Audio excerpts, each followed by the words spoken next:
ফের বন দপ্তরের আধিকারিকের নিকট ডেপুটেশন প্রদান করলেন বন দপ্তরের অধীনে বনমিত্র ওয়ার্কার্সরা। অন্যথায় তারা বৃহত্তর আন্দোলনে সামিল হতে বাধ্য হবেন বলে জানিয়েছেন। ঘটনাকে কেন্দ্র করে উত্তপ্ত হয়ে উঠেছে আগরতলার গোর্খাবস্তিস্থিত অরণ্য ভবন। তাতে জটিল সমস্যার সম্মুখীন হয়েছে প্রশাসন।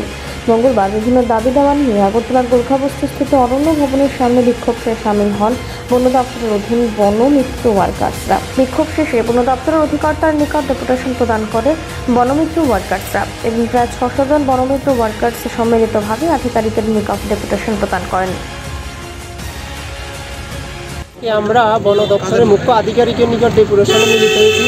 আমাদেরকে 2021 সালে বনমিত্র হিসাবে নিয়োগ করা হয়েছিল।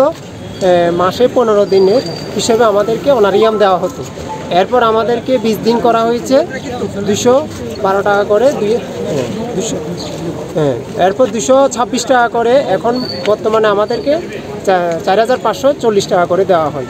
এখন আমাদের সরকারের কাছে একান্ত দাবি হচ্ছে আমাদের পারিশ্রমিক 30 দিন করতে হবে, আমাদের ন্যূনতম বেতন 12,000 থেকে 15,000 টাকা করতে হবে, আমাদেরকে অর্থ দপ্তরের অনুমোদন দিতে হবে এবং আমাদের নির্দিষ্ট ড্রেস প্রদান করতে হবে।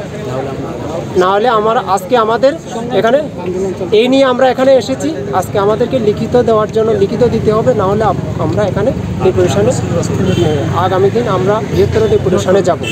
যে বনমিত্র আছে আমরা 600 জনের মতন আছি এখানে। আর আমাদের প্রথমে নিয়োগ করা হয়েছিল বনমিত্র বনের রক্ষক হিসাবে। আমরা 20 দিন কাজ করা হচ্ছে, কিন্তু 20 দিনের বেতনও ঠিকমতো পাচ্ছি না। 20 দিনের জায়গায় 30 দিনও কাজ হচ্ছে। হ্যাঁ, বেতনও আমরা 3 মাস ধরে পাচ্ছি না।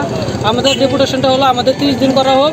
আমরা সবাই এখানে কর্মরত লোক, তাই আমরা চাইছি যে আমরা 30 দিন করা হোক, বেতন বৃদ্ধি করা হোক।